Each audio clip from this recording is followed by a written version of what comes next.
Well, it's Tuesday. It is. And that means we're playing with toys again. Mm-hmm. We just got something off of eBay. We did? Well, which one's something? It's one on eBay. See how that works? Anyway, here it is. And this was inspired by something I saw at the auction at the NMRA National Convention. I was going through the auction, and they had a whole bunch of old Revell kits. Oh, wow. And for two of my favorite buildings, the Superior Bakery and the Weekly Harald. And those things go for around $35 each on eBay. Mm-hmm. They originally sold for $3.98. And so actually adjusted for inflation, they really haven't changed price much at all. Wow. But that's what they wanted at the auction. Well, I already have the ones I bought back in 1962, so I didn't feel too inspired to buy new ones. The new ones. But I was looking at the box going, oh, that's so cool. I wish I still have the box. So went to eBay, and sure enough, someone was selling the box. Somebody has a box on eBay. There it is. There it is. How about that? You can find everything on eBay. Yeah, even just a box. Now, it isn't just a box exactly. This is the Weekly Harald. Of the three buildings, they offered this thing three ways. The Superior Bakery was my favorite. But the boxes are all very similar. Those they are just cool. build up into slightly different buildings. They had the Weekly Harald newspaper, the Superior Bakery, and then they had it as a two-stall engine house. Nice. Anyway, back in the 60s, I bought all three versions those are cool. I bought the Superior Bakery. Actually, David bought the Superior Bakery, and we put it on the layout, and I just fell in love with it. And so then I bought the Weekly Harald and put that right next door to it because it looked really good on the layout. Anyway, here's the box. Let's see what's inside it. That's back in the day when all buildings had eyebrows. Did you know that? Eyebrows? Eyebrows. See, turn it around. See, they have eyebrows. Oh, the little arches. The arches. The brick arches. Yeah, we always said they had eyebrows. Yeah, because it's got to support the hole for the window. It does, but they look like eyebrows. So there's some goodies in here. This is sort of fun. So it isn't just an empty box. So here's the instructions. Nice. How about that? And that's pretty cool. Wow. Because that's really fun. And they're not terribly yellowed or falling apart or anything. One thing about these three buildings is I think they came out in about 61, 62. And they're still on the market. They are? And they even redid it some years later in N scale because they were so popular. Wow, that's awesome. Revell. Wow. We just found out too, because we've been pronouncing it Revell, and people sometimes pronounce it. And Jim Keeler, who used to work for him, called us up and he says, it's Revell, not Revell. And he said, and I said, well, but it doesn't look like. And he said, the reason of all the stupid things, it was originally a cosmetics company. Revlon. And they wanted it to sound like Revlon. So they just invented this name that would sound sort of like Revlon. Fortunately, they bombed as a cosmetic company. Not entirely, because those buildings have eyebrows. They have eyebrows, so you're right. Good point. So anyway, they switched over. I can't even imagine the nexus between going from being a cosmetic company to being a plastic model company. That's where they got the term plastic surgery. Plastic surgery. Hey. Who knew? Anyway, the instructions for the Revell kit, let's set those aside. It came with actual wet slide decals, which at this point are looking really unusable. Wet slide decals, of course, yellow over time. I think if we were to dip these in water and try to slide them off, they'd just crumble. But it's neat to have the sheet. It's neat to have it. It brings back memories. It's part of the thing. Now, a lot of these buildings, instead of having decals, they had cutout paper. And so the cutout paper's here. So for the main signage, you're supposed to just cut this out with scissors and then just glue it. So it's got that. And some more of the plastic, or of the paper signage. Paper cutout, Western Union. And some other weird little textural things I guess you were supposed to use for your awnings or something, and some posters and Anyway, and an American flag that you can cut out and Nice. stick on your flagpole. So that's there. Here's the actual sign that's supposed to go on the roof that the paper thing goes on. So whoever built the kit never put the sign on it, clearly. And what's the barrels? The barrels. There's barrels. Oh, Whoa! One got away. One got away. I think there's a 55-gallon drum. Fetch it. That's the one that got away. Don't drop it on your foot. And there's another 55-gallon drum. This one is supposed to be, of all things, a roll of paper, because it's a printing press. Oh. And on the loading dock, they've got a little thing with a roll of paper. That's supposed to be your roll of paper. Make sure it goes the right direction. A cylinder, a little stairway. So a lot of the detail parts never got installed clearly. There's a chimney. I'm thinking they invented their own, because I would, if I had to put a roll of paper, it would be on my custom roll. What really blew my mind as a kid, these big rolls of paper that they would use at the newspaper printer, they were on tracks. So they had like an 18-inch gauge railway built into the floor in these huge printing presses. Wow. And these giant rolls of paper could be pushed around on these tracks through the facility, and then they'd be loaded onto the giant printing presses. Now that makes sense. Who wants to lift something like that? A bit of trivia. Here's a fun thing. This is the sidewalk, and we'll get a close-up picture of it, but you see the cracks? It's all cracked like old cement. Oh, it is. Look at that. Isn't that neat?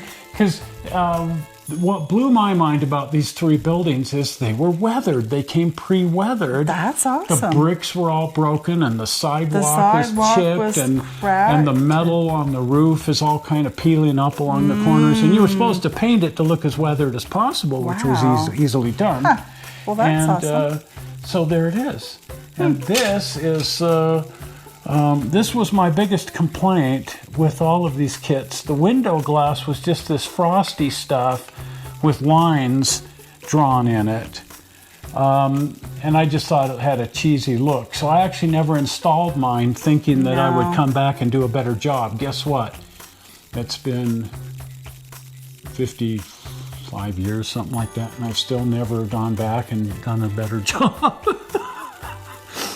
But maybe this is an excuse to actually go back and install and do a better proper job. Windows, because these, I thought, especially with today's technology, allow me to use the expression, sucked. And then a little street light. Is that neat? That's what that is. And look at this. It's a mailbox, just a wee little mailbox that goes out in front of the printing press. Oh. So just some really neat stuff. So this unbuilt kit and some tissue paper, and just they built the kit, and then they were selling what was ostensibly the empty box. They gave you a bonus. Which is, so it actually has a few oddball random things in the empty box. But like I say, I didn't care because I already had the three buildings and still do. So let's switch over to those now.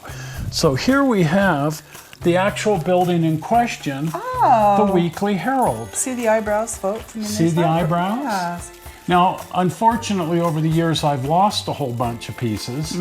There's supposed to be a loading dock here, which is gone. There's supposed to be doors and windows here, which have fallen out. There's a whole little thing, and this is where the little cart is with the roll of paper that's missing.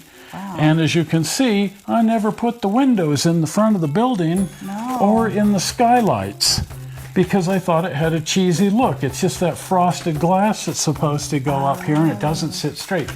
So I assumed 55 years ago that I could do a better job of that. Well, what's cool is the front of the building, the facade. I love it because it reminds me of my childhood. I grew up around buildings like this in our town that I lived in. But look how... It's just awesome. Isn't it neat? And the bricks, there's broken pieces, on the brick and so on. So it looks like a building, and the sidewalk is cracked. Yeah. And then at some point somebody's put a false front on the building, which is this stonework. There again, looking at it now, I could have done a much better job, but hey, I was 12, so... Well, it wasn't that's good. Right. Anyway, so there's the Weekly Harald.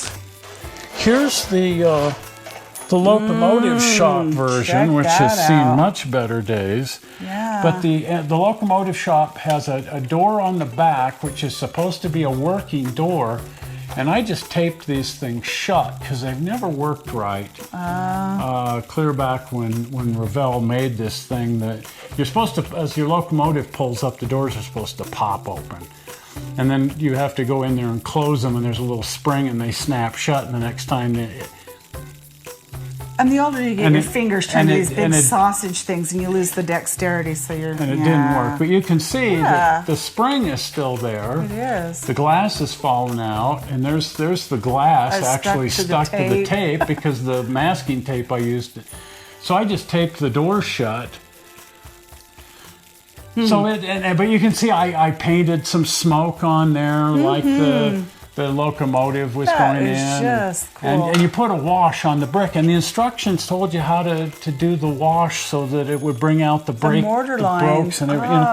And it's like, man, and this just turned me on to the whole idea of weathering my models to do all of this. So this was my least favorite of the three, just because the doors never worked right. But the overall style is always kind of a problem.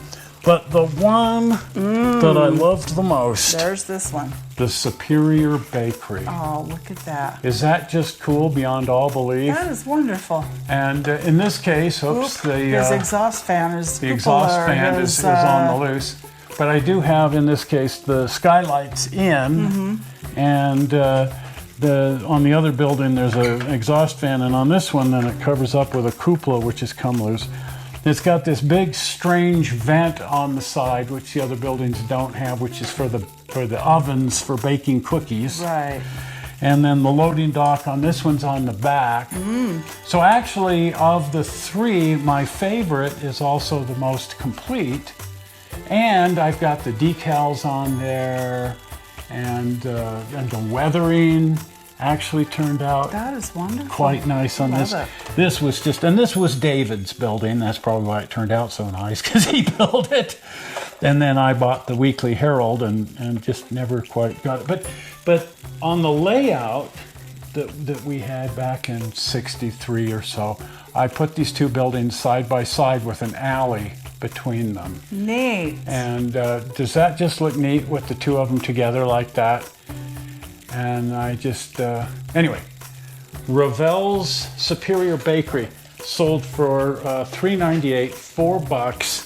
Now they sell for $35, $40, which I say adjusted for inflation is the exact same price. Yes, it's not that bad. From 1962 or thereabouts. And actually it's probably a little cheaper now.